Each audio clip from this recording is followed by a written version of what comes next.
I mean, we have a fatherless crisis for God's sake. So this notion or this standpoint that, oh yeah, she's got to be able to make babies for me. Like, can you even take care of the kids? Because I hear you. I don't think a lot of men really, or I don't think most men are like, oh yeah, she's got to be between this age bracket. I hear you. And I think that's a fair point. I think that you want to cast your net fairly wide, right? And then sift through what it is that you're catching in your net. So finding a man who's okay dealing with potential challenges around having children after a certain point, I think is great. The likelihood, especially in this climate, of men having that mentality could be a little bit more challenging, right? Not to say impossible, but I think it is harder the older you get if you don't have children and would desire to have children. Those health repercussions to you or the child are not to be ignored either. I think there needs to be a balance instead of being really extreme about things. Right. So yeah, I understand what you're saying. I agree. It's just that it's only I would even argue that most men who really push for this preference of having a woman who's within the window of being able to give this man children and you know without any at-risk pregnancies or whatever or geriatric. I would say most of these men don't even have the capability of taking care of a household. That's fair. You know what I'm saying? If you look at the stats, a lot of these kids today, I mean, we have a fatherless crisis for God's sake. Yeah. So this notion or this standpoint that, oh yeah, she's got to be able to make babies for me. Like, come on, man. Or can you even take care of the kids? Or can you even are you even taking care of the kids you have already? So like we really at some point we gotta really get real with ourselves and be like, okay, now maybe we should look at it from a different perspective.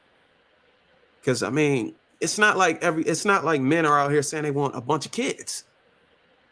It's fair. I think that could be used as a tool to or a way to a defense mechanism to be like, okay, I want this woman to be in this age bracket. Just say you want a younger woman and don't use, oh, she got to be able to make babies.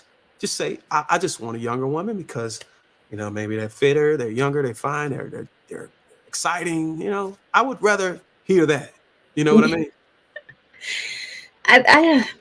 I agree with you, right? And I think the common pushback to that is that there are a lot of people out there that challenge that preference, right? They call them names, they insinuate certain things about them, which may or may not be true. We don't know. This is the internet, right? Um, but sometimes when people state their preferences, it gets received with so much pushback that people feel the need to give what other people would consider an acceptable response.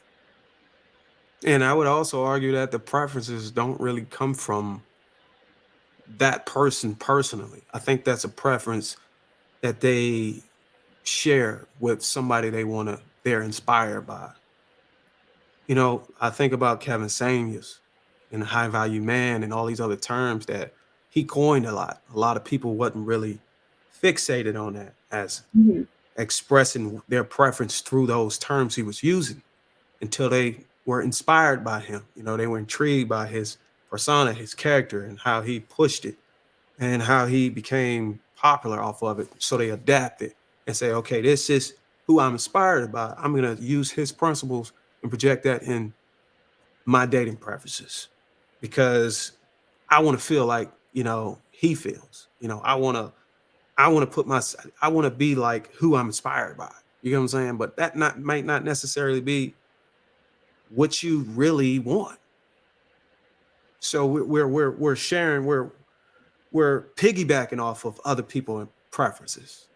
Like if it's trending, I swear to God, if somebody famous come out with something trending and it's got something to do with dating and relationships, and they are admired, and they're a man, a lot of men are going to jump on that and like, yeah, I believe in that. That's what I want. But that wasn't how you was thinking last week, though. You know what I mean? Yeah. So, so I'm humble enough and I'm accountable enough to admit, you know what I'm saying, that that's the case. And a lot of brothers are probably not going to do that. No, that's fair. That's a fair statement.